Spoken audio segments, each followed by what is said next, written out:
উৎসৱ হোজাই নগাঁও আৰু কাৰ্বি আংলং জিলাৰ চাহু সমিতিৰ উদ্যোগত নগাঁৱৰ ৰেংবেঙত মাঘী পূৰ্ণিমা উৎসৱ উদযাপন নগাঁৱৰ ৰেংবেং বগাজুৰি ৰাজিম লোচন বিষ্ণু মন্দিৰ প্ৰাংগণত হোজাই নগাঁও আৰু কাৰ্বি আংলং জিলাৰ চাহু সমিতি আৰু মাঘী পূৰ্ণিমা উৎসৱ উদযাপন সমিতিৰ উদ্যোগত তিনিদিনীয়াকৈ সমাজৰ উদ্যোগত বিগত বৰ্ষৰ দৰে চলিত বৰ্ষতো 10, 11 আৰু 12 ফেব্ৰুৱাৰীত মাঘী পূৰ্ণিমা উৎসৱটি উদযাপন কৰা হয়।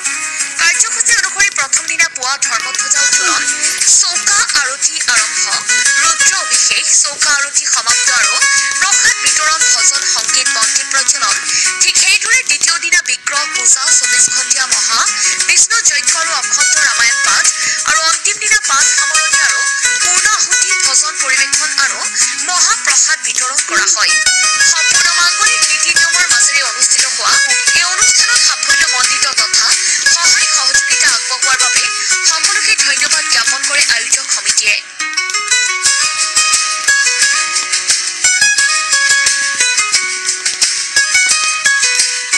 কোচৱাৰ পৰা গুলজাৰ হুছেইনৰ ৰিপৰ্ট, IND 365।